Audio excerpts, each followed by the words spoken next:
Como nosotros vivimos en la época de la exaltación del yo, es posible que nos cueste trabajo entender la primera lectura de hoy. Porque es que este tiempo en el que nosotros estamos es un tiempo que fácilmente utiliza el lenguaje de visualízalo y lo alcanzarás. Fíjate una meta, persevera y la tendrás. Querer es poder. Cree en ti mismo. Ese lenguaje sale por todas partes, muy especialmente hoy en las redes sociales. Es un lenguaje que quiere darle ánimo, quiere darle fuerza a la gente.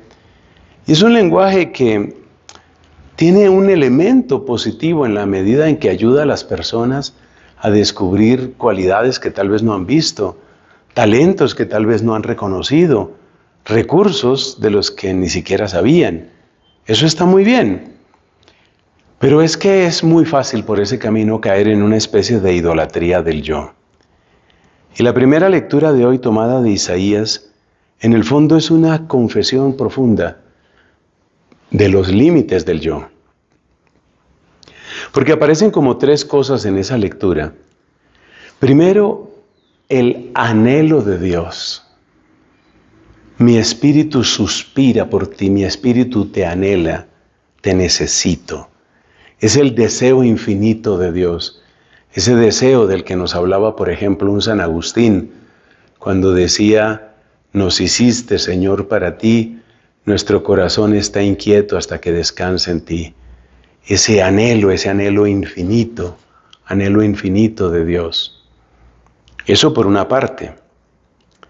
Pero por otra parte, en la misma lectura, aparece todo el esfuerzo humano y lo que queda es esfuerzo. Entonces dice, gritamos como la mujer cuando da luz, nos retorcimos. ¿Y al final qué? Al final no dimos a luz nada. ¿Qué queda al final? De tantos esfuerzos, ¿qué queda? Entonces es como el límite de los resultados, de los frutos del ser humano. Fíjate, somos ilimitados en nuestros deseos. Mi espíritu en mi interior madruga por ti. Ese anhelo de Dios. Pero luego, la conciencia del límite. Somos ilimitados en nuestros deseos, pero somos limitados en nuestros resultados. ¿Termina ahí la historia? No. Porque este Dios compasivo y poderoso en el que nosotros creemos, no nos deja simplemente hundidos en la frustración. La frustración no es el final del camino. Hay camino después. Hay algo que sigue después. ¿Y qué es lo que viene después? Lo que viene después es la victoria de Dios. La victoria de Dios que incluso es capaz de levantar a los muertos, como dice Isaías. Revivirán los muertos. Esos tres momentos son en el fondo el camino de una auténtica espiritualidad, el camino de una auténtica vida cristiana.